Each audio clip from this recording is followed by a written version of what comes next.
Assalamualaikum warahmatullahi taala wabarakatuh.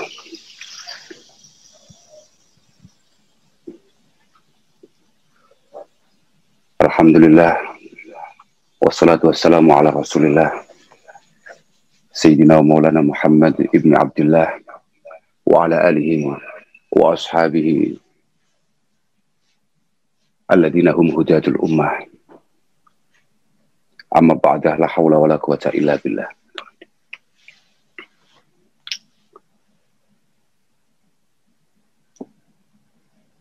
Yang kami muliakan segenap para masyayikh, para habaib, para kiai, wabil khusus Simbah Yatim Rabi Rais,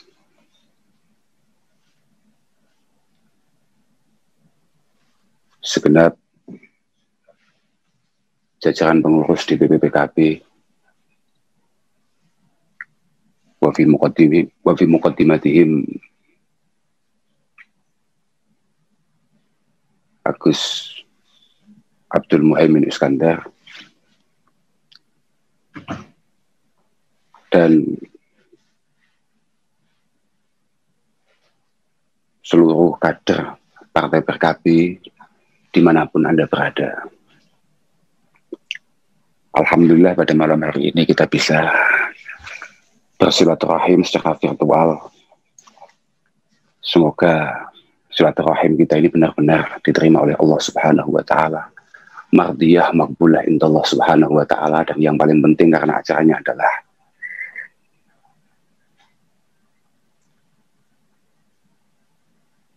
Maulid Rasul sallallahu alaihi wasallam. Semoga apa yang kita lakukan pada malam hari ini benar-benar membuat beliau marem, membuat beliau puas, dan pada akhirnya menurunkan syafaatnya kepada kita semua.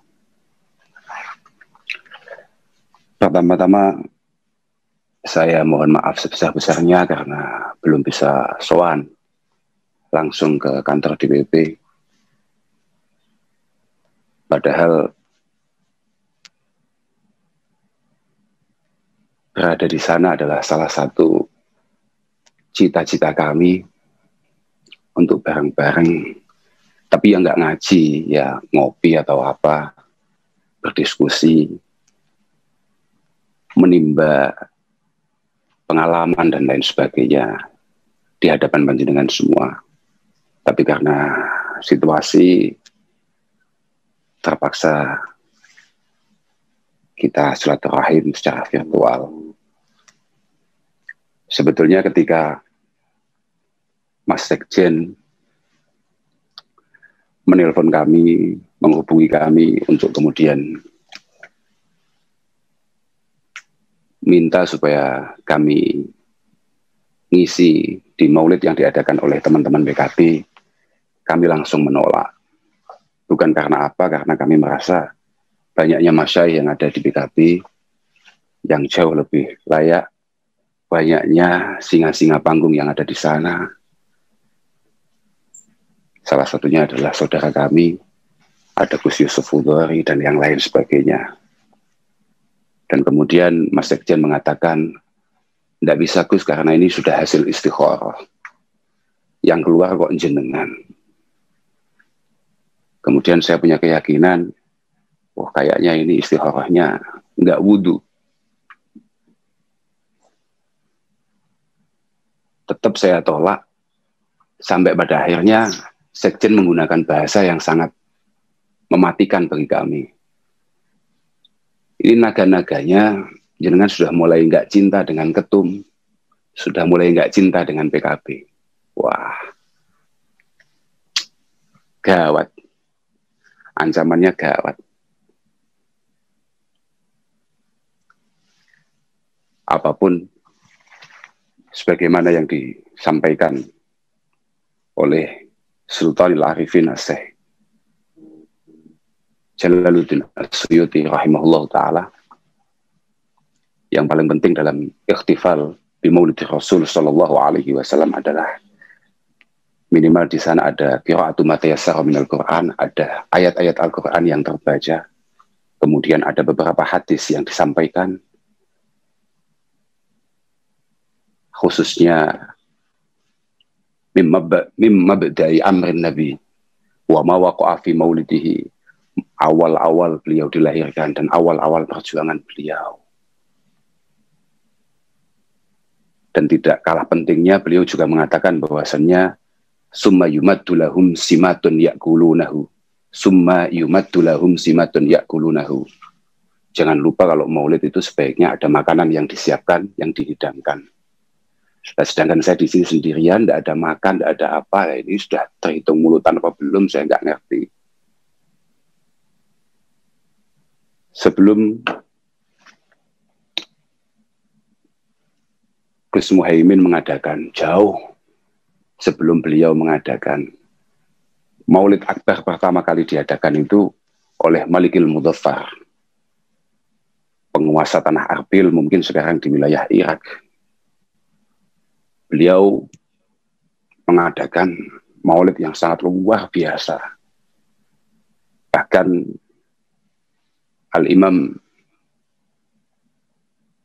Abi Bakar bin Muhammad Syatwa mengatakan, ihtifalan ha'ila, sebuah perkumpulan maulid yang sangat menakutkan, yang sangat dahsyat sekali, dalam rangka menyemangati perjuangan kala itu. Dan beliau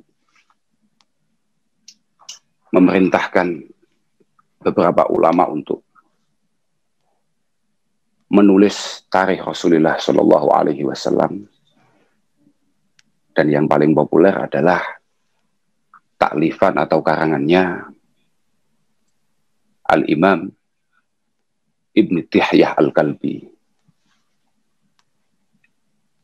Kemudian dikasih nama At-Tanwir fi Maulidil Basyirin Nadhir.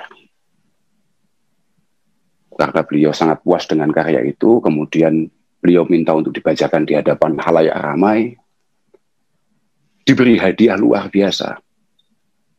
Diberi hadiah sekitar 1.000 dinar kala itu. Mungkin dari sanalah kemudian kalau bulannya sudah masuk Rabiul Awal, bulan Maulid begini, para khutbah, para dai-dai, tukang pidato, biasanya agak panen, itu mungkin sunahnya dari sana. Makanya tadi Ketum mengatakan bahwasannya saya dengan sangat terpaksa menggagalkan acara di mana terkait masalah maulid. Tidak, saya tidak menggagalkan siapa-siapa.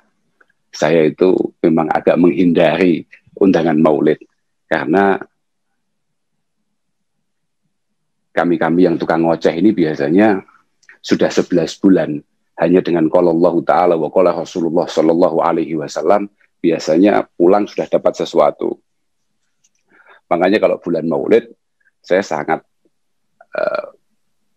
tidak tertarik untuk kemudian mendatangi acara atau apa. Masa bulannya bulan maulid yang dijual Rasulullah tetap mendapatkan sesuatu. Padahal kata Ma'ruf Al-Karhi, man hayya li qiraati maulidi Rasul sallallahu alaihi wasallam ta'ama wa jama'a ikhwana wa awqada siraja wa labisa jadida wa tajammala wa ta'attar ta'ziman li maulidi syarif sallallahu alaihi wasallam hasyarahu Allahu ma'al firqatil ula minan nabiyyin. Orang itu kalau mempersiapkan makanan, masak makanan yang enak, yang mewah bahkan, kemudian mengumpulkan sanak famili, keluarga, tetangga, teman-teman semua, wa auqada siraja, kemudian dia pasang lampu di beberapa titik untuk kelihatan terang benderang situasinya. Wala bisa jadi dia pakai baju yang baru, paling tidak sepantasnya, wa tajammala wa ta'attar, dia bersolek, dia pakai parfum. Ini luar biasa. Hasyarahullahu ma'al firqatil ula minan nabiyyin. Derajatnya akan sangat dekat di hadapan Allah bareng-bareng dengan para anbiya wal mursalin. Nah itu saya pikir-pikir itu bukan kiainya, itu panitianya. Itu panitianya. Lah kiainya nggak jelas kiainya. Nasibnya gimana itu nggak jelas.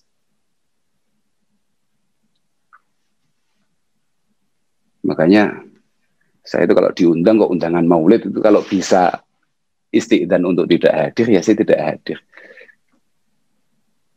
Entah dari mana ceritanya, tahu-tahu kok mental kita sebagai setengah kiai ini mentalnya adalah datang kemudian mendapatkan sesuatu. Padahal misalnya ya paling populer misalnya kayak apa yang disampaikan oleh Hasan Al-Basri rahimahullahu taala. Waditu law kana limislu jabali uhudin dhahaba la anfaqtuhu liqiraati maulid Rasul sallallahu alaihi wasallam. Saya ini berharap punya uang yang cukup banyak untuk kemudian saya infakkan, saya keluarkan untuk pembacaan maulid. Mental-mentalnya semacam itu, Tum. Tapi entah kenapa hari ini kok kemudian ya enggak tahu situasinya kok begini nih. Tapi ya enggak apa-apa. Yang paling penting acara maulid itu setahu saya adalah ini adalah ungkapan rasa syukur kita akan keberadaan Rasulullah Muhammad sallallahu alaihi wasallam. Suatu ketika para sahabat bertanya, bagaimana cara kita meningkatkan rasa syukur kita kepada Allah Subhanahu wa taala? Kemudian Kanjeng Nabi menyampaikan sebuah hadis qudsi yang berbunyi, "Abdi lam tashkurni idza lam tashkur man ajraitu an ni'mah ala yadi." Sebelum kamu belajar syukur kehadirat Allah Subhanahu wa taala, kamu harus berterima kasih akan keberadaan saya, kalau boleh ngomong begitu, akan keberadaan saya yang ada di sekitar kamu semua. Kanjeng Nabi ini, Masya Allah, Kanjeng Nabi ini adalah bisyarah bagi kita semua. Bisyarah. Kanjeng Nabi ini adalah hadiah terbesar bagi kita semua. Apalagi bagi kita-kita, mohon maaf tuh, bagi kita-kita yang masih sering melakukan dosa-dosa. Betul. Bahkan dalam kitab Kifayatul Adqiya, Sarahnya Adqiya, Syekh Habib Bakar Sato menyampaikan, "Faman kana misli muzniban wa muqassira fajahu Rasulillahi qad jabaran naqsa. Faman kana misli muzniban wa muqassira fajahu Rasulillahi qad jabaran naqsa." Bagi orang-orang yang mirip dengan saya, loh padahal ini Syekh Habib Bakar Sato. Kenapa dari tadi saya bacanya Syekh Habib kitab-kitab taklifannya Syekh Habib Bakar Sato, mulai dari I'anah, mulai kemudian Kifayatul Adqiya, bukan tanpa alasan. Karena setahu saya, DPP PKB itu punya rutinan ngaji Azkiyah yang dipimpin oleh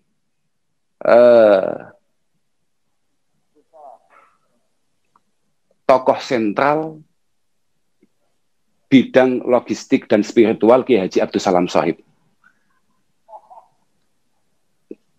Betul Tom ya? Nah,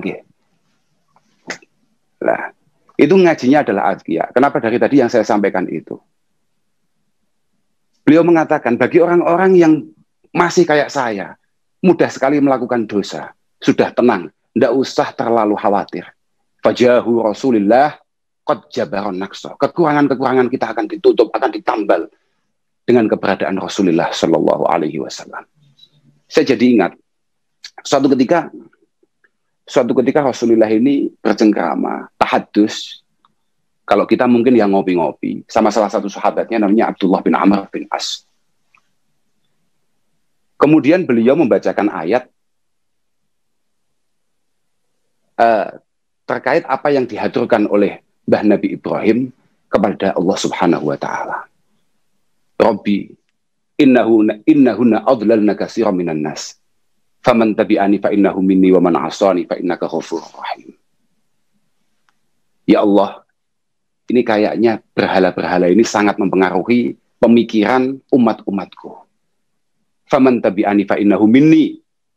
Tapi siapapun yang ikut saya tolong selamatkan. Wa man 'asani fa innaka ghafurur rahim. Kalau dia tidak mau ikut saya, jenengan kan maha pengampun. Tolong tetap dimaafkan. Kanjeng Nabi diam sejenak, kemudian jagongan lagi, terus nyampe di ayat yang disampaikan oleh Nabi Isa. kehadirat Allah Subhanahu wa taala.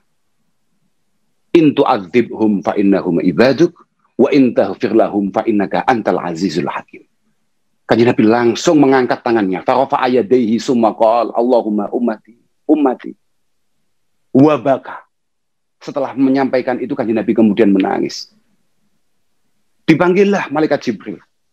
Ya Jibril idhab ila Muhammad fas'alhu ma yubki. Jibril, kamu sekarang ke sini. Kamu sekarang berangkat ke Muhammad, tanya, itu apa yang menyebabkan nangis? Apa yang membuat Muhammad menangis? Wa rabbuka a'lam. Wa rabbuka a'lam. Padahal Allah Subhanahu wa taala sudah mengerti betul apa yang membuat beliau Rasulullah Muhammad sallallahu alaihi wasallam menangis. Jibril langsung berangkat. Ya yes, biasalah. Ya kayak misalnya ketum tugas. Itu coba dicek perintah sama kadernya. Itu coba dicek di daerah A. Itu kenapa kok calon itu kok elektabilitasnya nggak naik-naik. Kok surveinya tetap aja malah cenderung turun. Coba cek. Walaupun ketum sudah tahu, walaupun sudah ngerti betul alasannya apa, mungkin calonnya itu agak pelit atau bagaimana, sudah. Kader tetap berangkat, nggak usah banyak tanya. Dari dulu itu ya pokoknya ya ketum itu bebas. Bebas, nggak apa-apa. Ya harus begitu itu. Lah kader juga harus habis-habisan untuk ikut. Ketika sudah nyampe, singkat cerita, ternyata Kanjeng Nabi dawuh nih, ummati. Saya mengkhawatirkan umat saya. Pokoknya saya pengen umat saya harus selamat. Umat saya harus selamat. Akhirnya malaikat Jibril laporan kehadirat Allah Subhanahu wa taala dan Allah dawuh, idhab ila Muhammad fakullahu inna sanurdik ala ummatik. Inna sanurdika ala ummatik wala nasu'u. Inna sanurdika ala ummatik wala nasu'u. Sudah katakan sama Muhammad terkait masalah umatnya, insya Allah Muhammad akan puas, akan marem. Akhirnya turunlah ayat wala sawfa yu'tika rabbuka fatardha. Wala sawfa yu'tika rabbuka fatardha. Saya pernah baca karangannya Syekh Jalaluddin As-Suyuti, namanya Durrul Mansur. Di ayat itu Abdullah ibnu Abbas meriwayatkan bahwasannya atau mengatakan bahwasannya ridhahu sallallahu alaihi wasallam antadkhula ummatuhu al-jannah kulluhum. Kepuasan Rasulullah ketika melihat umatnya tidak ada satupun yang masuk neraka. Itu baru puas Rasulullah. Memang Rasulullah penuh dengan cita-cita dan itu harus kita tirukan. Kalau kita pernah ngaji Jauharil Maknun, di sana dikatakan lahu himamun la muntaha li kibarihi. Lahu himamun la muntaha li kibarihi. Rasulullah Shallallahu Alaihi Wasallam adalah sosok manusia yang memiliki cita-cita luar biasa, tidak ada endingnya, tidak ada endingnya. Kembali ke ayat tadi itu. Di kitab yang lain, misalnya di Tafsir Tobari misalnya, itu langsung malah dawai Rasulullah Shallallahu Alaihi Wasallam langsung beliau mengatakan, Ya Rob, la ardo wa wahidun min ummati finnar. Tuhan, saya tidak akan rela satu saja hambaku masuk neraka. Tidak akan rela. Makanya, kenapa tadi saya matur bahwasanya yang paling penting dari maulid adalah syukur kita yang harus terus kita pupuk. Kecintaan kita yang harus kita pupuk di kehadirat Rasulullah Muhammad Sallallahu Alaihi Wasallam. Kanjeng Nabi itu, kalau bahasa Jawanya sih, pol gadine dengan kita, pol sayangnya dengan kita, pol emane dengan kita. Hadis-hadis yang lain setelah itu, apalagi kita ini kan santri ya, kayak kita ini kan nahdiyin. Oh yes, kita ini menggunakan hadis yang jauh lebih enteng lagi. Tidak ada hadis dari sekian banyak itu yang paling membuat saya ini sebagai santri NU bangga. Kecuali apa yang disampaikan oleh Imam Tobroni dalam kitab Ausatnya. Saya hafalkan karena itu memang kelakuan saya. Artinya ini potensinya saya masuk ke situ tuh tinggi gitu. Ummati ummatun marhumah. Umatku, umat Muhammad Shallallahu Alaihi Wasallam adalah umat yang sangat disayangi oleh Allah Subhanahu Wa Taala. Bagaimana tidak? Tadkhulu kuburaha bidunubiha. Dia besok masuk kubur. Persiapannya adalah tumpukan-tumpukan dosanya. Tadkhulu kuburaha bidunubiha. Cuma antike. Wa taharruju wa tahruju anha la dzunuba 'alaiha. Wa tahruju anha la dzunuba 'alaiha. Dia keluar dari kubur sudah sama sekali tak bawa dosa. Yumahhasu 'alaiha bistighfaril mu'minina laha. Yumahhasu 'alaiha bistighfaril mu'minina laha. Dihapus semua barokah istighfar teman-temannya, istighfar orang mukmin yang lain. Lah kita banget kan itu. Kita banget. Kita ini dosanya sudah luar biasa banyaknya. Istighfar ya kalau ingat. Paling sering istighfar itu kalau nggak punya uang. Bukan kalau melakukan dosa. Istighfar kita ini kalau masa pandemi ini bukan karena, ya Allah, cobaan kok segini beratnya. Bukan.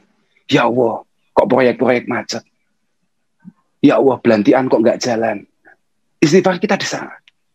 Istighfar kita ini kalau menurut Imam Sya'roni adalah istighfar yang wajib diistighfari lagi.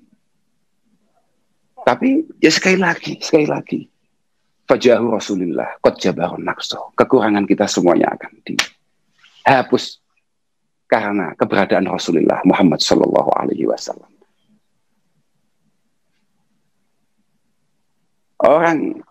Saya punya cerita ya. Saya punya cerita. Saya dikasih waktu berapa menit ini? Bebas. Oh gitu ya. Ya jangan bebas gitu ya, malah saya belangkemen nanti. Saya punya cerita. Jadi ada preman ya. Ya ada. Begini. Kalau riwayatnya begini. Sudah saya ingat-ingat awalnya. Ini ya masih di kitabnya Syekh Habib Bakar Sato. Beliau mengatakan, wa hukiya an ba'di salaf annahu qala innali jaron musrifan ala nafsi. Saya ini punya tetangga yang sangat nggak benar kelakuannya selama hidup. Nggak beres lah pokoknya selama hidup. Falama mata ra'aituhu fil manam wa huwa fi daris salam. Falama mata ra'aituhu fil manam wa huwa fi daris salam. Ini anak, ya mungkin ketika diberangkatkan jenazahnya, kemudian tetangganya ditanya, jenazah ini baik apa tidak, itu semuanya kompak. Tidak. Kompak semuanya. Tapi ternyata ba'dis salaf tadi, ketika si jenazah sudah dimakamkan, beliau mendapatkan mimpi. Si jenazah tadi itu fidaris salam. Dia berada di surga lukanya Allah Subhanahu wa taala. Faqultu lahu bimanil tahadihil manzilah. Edul, lawakmu iku preman kok iso mlebu kene iku piye? Bagaimana kamu mendapatkan derajat setinggi ini? Ternyata dia mengatakan, hadartu majlisad dzikr. Hadartu majlisad dzikr. Saya ini suatu ketika lihat ada orang kumpul-kumpul. Ada orang kumpul-kumpul, saya pikir itu ada konser atau apa. Ada dangdutan atau apa. Atau Mas Hanif lagi main solo misalnya. Ternyata itu adalah majelis dzikir. Fasami'tul muhaddis yarwi an Rasulillah annahu qala man shalla 'alayya wa rafa'a sautahu biha dakhala al-jannah. Kemudian khatibnya yang tukang pidato, yang bagian pidato, katakan kiainya, ustadznya, mengatakan atau meriwayatkan hadis dari Rasulullah, siapapun yang baca sholawat terhadapku, kemudian mengeraskan suaranya, wa rafa'a sautahu biha dakhala al-jannah. Dia akan masuk surga. Di luar dugaan si preman, tahu-tahu muhaddis itu langsung baca sholawat dan dia keraskan suaranya. Semua hadirin yang ada langsung jawab, termasuk dia. Enggak sengaja dia. Terus pokoknya semuanya ngomong shollu alaihi. Dia ikut gitu aja. Ternyata di luar dugaan, faghufira lana fi dzalikal yaum. Semua orang yang hadir malam itu semuanya dimaafkan. Barokah sholawat gak sengaja mau. Barokah gak sengaja baca sholawat dengan keras, dengan penuh semangat.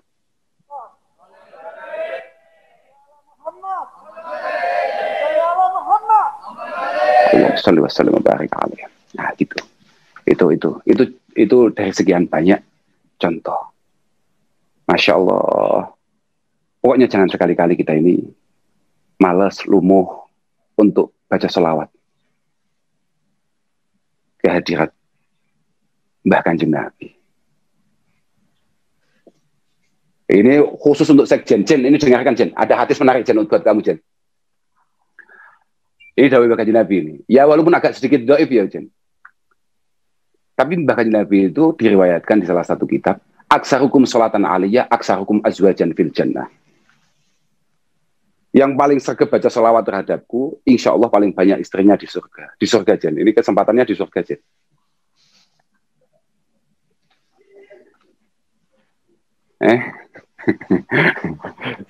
Sekjen. Besok-besok lagi kalau istikharah, wudhu Jen. Lah, iya itu, penting itu. Lah, ampun saya. Ya Allah. Masya Allah. Ya memang begitu itu. Dan masih banyak lagi lah. Kenapa kita ini harus benar-benar berterima kasih kepada junjungan kita Nabi besar Muhammad SAW. Saya jadi ingat ya, di syarahnya Hikamnya Ibnu Athaillah Sakandari, karya Ibnu Abbad, beliau menampilkan sebuah hadis yang paling membanggakan ini, yang paling menarik ini. Syafaati li ahlil kabairi min ummati. Syafaatku itu akan aku berikan kepada orang-orang yang biasa melakukan dosa-dosa besar dari umatku. Bahkan beliau juga menampilkan hadis yang lain. Laulam tuhdribu laja'allahu biqaumin yudhnibun fayastaghfirunallah fayaghfiru lahum. Kamu itu sesekali harus berbuat salah, berbuat dosa untuk kemudian kamu itu tulus ikhlas beristighfar kepada Allah Subhanahu wa taala. Dan kemudian pasti akan dimaafkan oleh Allah. Memang harus begitu itu. Bahkan Mbak Ihsan Jampes dalam kitab Sirajul Talibinnya beliau menyampaikan sebuah hadis, al-mu'min man khuliqa mufattan tawwab. Orang iman itu, santri itu, nahdiyin itu adalah orang yang memang dari sononya sudah gampang salah, gampang dosa, tapi mudah sekali atau murah sekali untuk kemudian minta maaf. Ada plusnya lagi, wa idza dzukira dzakara, dan ketika dia salah dan diingatkan itu mudah menerima. Itu ciri khasnya orang mukmin, ciri khasnya santri. Makanya Al-Imam Abi Hamid Muhammad Al-Ghazali mengatakan, loh ini pegangan saya ini Pak Sekjen, kamat takhatta adzamba wal aud ilaihi hirfatan. Oh ini penting ini penting untuk dihafalkan, khusus satu ini. Kamat takhatta adzamba wal aud ilaihi hirfatan. Fattakhidit taubah aidan wal aud ilaiha hirfah. Sebagaimana kita ini istiqomah melakukan kesalahan dosa di hadapan Allah Subhanahu wa taala, seharusnya kita juga istiqomah pula untuk terus minta maaf. Wala takun minka fit taubah ajaza minka fit dzambi.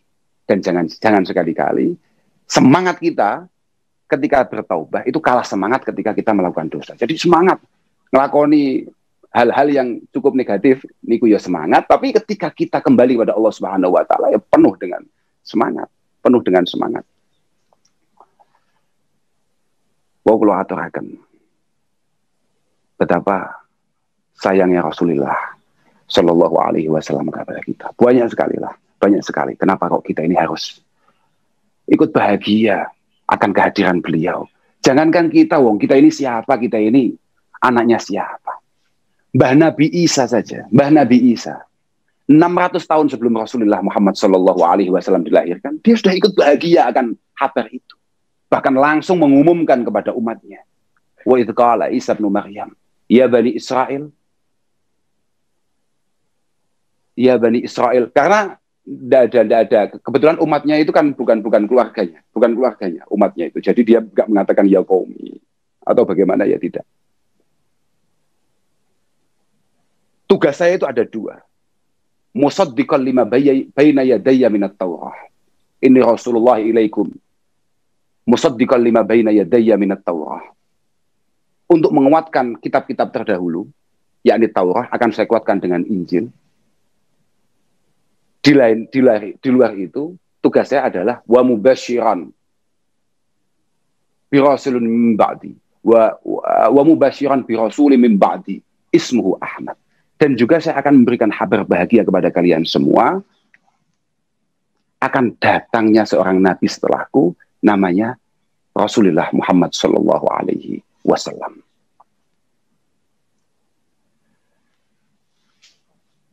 Makanya jangan kemudian kita ini terpengaruh atau bagaimana ketika banyak orang mencibir acara-acara kita. Sudahlah.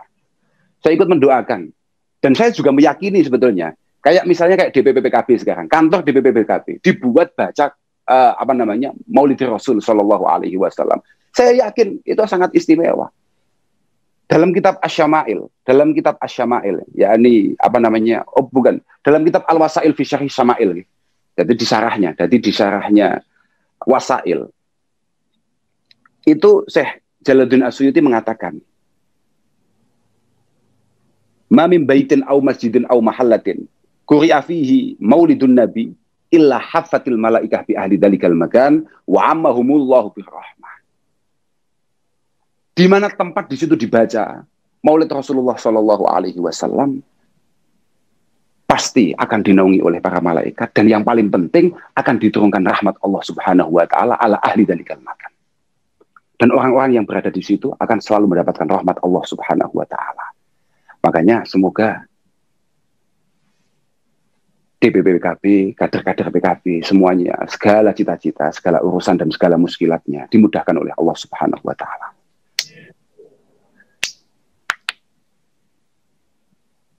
Itu saya sampaikan karena saya pernah baca apa yang disampaikan oleh Abul Faraj Ibnul Jauzi.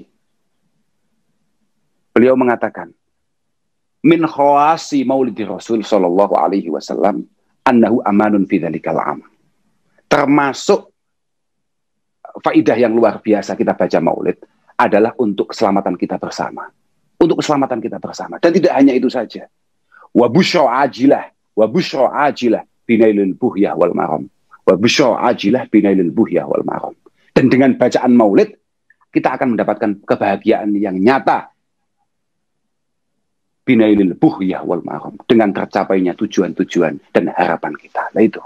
Makanya jenengan mengadakan maulid di kantor DPP, semoga PKB dimudahkan segala urusannya oleh Allah Subhanahu Wa Taala dan selalu dijaga oleh Allah Subhanahu Wa Taala. Muka-muka KB sehat, ketum sehat, semua anak buahnya sehat, semua jajarannya sehat. Pak Menteri, Pak Menteri ini asmane?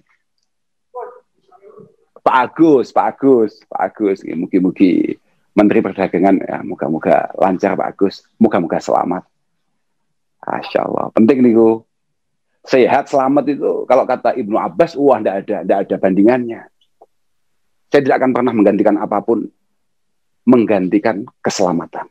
Nah, kalau kata Luqman Al-Hakim, la ni'mata kasihah walakina katibin nafsi. Tidak ada nikmat melebihi sehat. Sehat.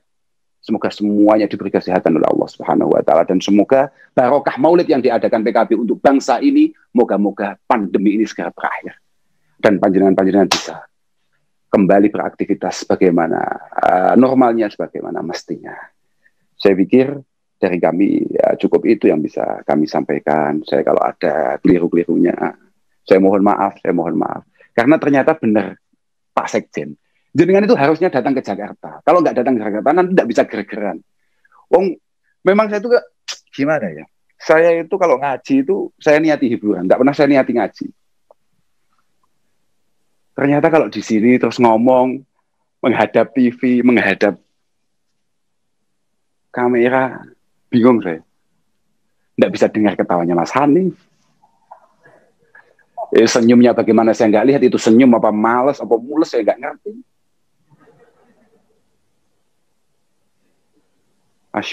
Masya Allah. Dan tidak lupa saya meminta kepada semua kader-kader PKB untuk terus mendoakan para masyayikh kita. Semoga selalu diberi kesehatan oleh Allah Subhanahu Wa Taala. Selalu dijaga. Karena beliau adalah paku buminya bangsa ini. Para masyayikh kita, jimat kita harus benar-benar kita jaga terus, kita mintakan kehadirat Allah Subhanahu Wa Taala supaya beliau dipanjangkan usianya, khususnya Mbah Dim, untuk terus mangestoni langkah perjuangannya PKB. Teruslah istiqomah dalam berkhidmah. Jadi sebagaimana yang didahulukan oleh Syekh Habib Bakar Sato dalam kitabnya yang tadi dibacakan oleh tokoh sentral bagian logistik dan spiritual tadi itu, termasuk salah satu tarekah untuk kita wusul ke hadirat Allah Subhanahu wa taala, khidmatin nas. Khidmatin nas. Khidmatin nas ay khidmatil ulama. Khidmatil ulama. Semoga khidmah panjenengan terhadap bangsa ini, khususnya terhadap para masyayikh, semoga diterima oleh Allah Subhanahu wa taala. Kula kinten cekap niku yang bisa saya sampaikan. Saya mohon maaf khususnya pada ketum. Saya mohon maaf sebesar-besarnya. Ya, moga-moga saya bisa sowan lah. Sebentar lagi saya bisa menghadap ke sana. Kalau saya lama nggak ketemu jenengan ini, downgrade saya. Nggih. Insyaallah akhiran wal afu minkum. Wassalamualaikum warahmatullahi wabarakatuh.